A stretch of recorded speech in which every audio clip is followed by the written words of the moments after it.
আউযু বিল্লাহি মিনাশ শাইতানির রাজিম। আসসালামু আলাইকুম ওয়া রাহমাতুল্লাহি ওয়া বারাকাতুহু। কোরআনের দৃষ্টিতে উচ্চ স্বরে আমিন, এই আমিন আমরা কি আমাদের এলাকার মধ্যে দিয়ে পড়তে পারবো? সমকালীন যুগে আমরা দেখতে পাচ্ছি আহলে হাদিসদের যে টলি রয়েছে, এরা আমিন বিল জেহার, রাফা ইয়াদাইন, দুই পা পৃথক করে দাঁড়ানো, এই কয়েকটি জিনিস নিয়ে তারা খুব বেশি বাড়াবাড়ি করছে। তাদের ভিতরে এমন কোন স্কলার্স আমরা দেখতে পাচ্ছি না যে কোরআনের দৃষ্টিতে সত্য নিয়ম নীতি মানুষের সামনে তুলে ধরবে। কোরআনের 2 নম্বর সূরা আল বাকারার 125 নম্বর আয়াতে আল্লাহ বলছেন, ওয়াত্তাখিজুনি মাকাম ইব্রাহিমা মুসাল্লা, ইব্রাহিমের দাঁড়ানোর স্থান থেকে যে নামাজ কায়েম হচ্ছে, যেভাবে সেখানে যে ভঙ্গিতে যে নিয়ম নীতিতে কায়েম করা হচ্ছে, সেই নামাজ হচ্ছে তোমাদের নামাজ। সেটি তোমরা দুনিয়ার যে যেখানে রয়েছো নিয়ে নাও। ওয়াত্তাখিজু, তোমরা ধরে নাও, নিয়ে নাও। মি মাকাম ইব্রাহিমা মুসাল্লা, ইব্রাহিমের দাঁড়ানোর স্থান থেকে কায়েমকৃত সালাত। এই ইব্রাহিমের ব্যাপারে আল্লাহ 2 নম্বর সূরা আল বাকারার 124 নম্বর আয়াতে বলছেন, ইন্নী জাইলুকা লিন্নাস ইমামা, তিনি হলেন মানব সমাজের প্রথম ইমাম, তিনি হলেন জাতির পিতা। তো জাতির পিতা যেভাবে নামাজ পড়াইছেন ঠিক সেইভাবে আমাদের নামাজ পড়তে হবে।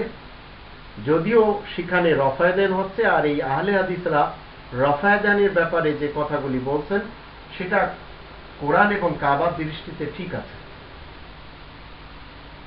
দাঁড়ানোর ব্যাপারে যে সমস্ত মতবিরোধ এই আহলে সুন্নাত আর আহলে হাদিসদের ভিতরে দেখা যাচ্ছে, তাদের উচিত কাবাতে যেভাবে ইমাম দাঁড়ান সেইভাবে আপনাকে দাঁড়াতে হবে। আর আমিন শব্দটি, এই আমিন শব্দটি যেখানে সেখানে পড়া যাবে না, কারণ কোরআনে নিষেধ করা হয়েছে 4টি কাজ অন্য কোথাও বৈধ করা যাবে না।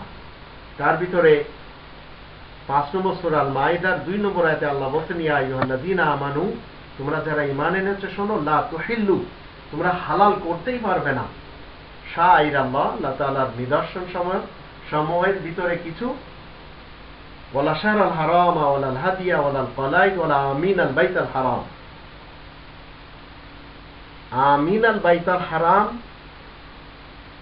শাআইরাল্লাহ, আল্লাহ তাআলার নিদর্শন, অন্য কোথাও হালাল করা যাবে না। এমনি আমরা সবাই জানি সূরা ফাতিহা শেষে যে আমিন পড়া হয় এটা কোরআনের কোনো অংশ না, এবং এই আমিন পড়া উচিত না।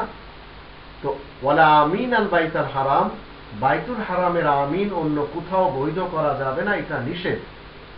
এখন যদি কেউ বলেন যে না, এটা হাদিসে আছে, বুখারীতে আছে, সিয়াসিত্তাতে আছে, কুতুবে আরবাতে আছে, এটা থাক, কোরআনে নেই, আমরা পারবো না।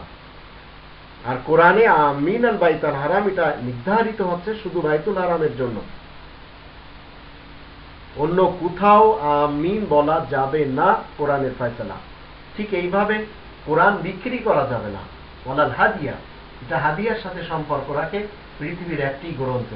ঠিক এইভাবে কাবার গোলাই অন্য কোথাও গোল আকারে মসজিদ বানানো যাবে না, তার চারিপাশ থেকে নামাজ পড়া যাবে, এমন কোনো মসজিদ তৈরি করা যাবে না।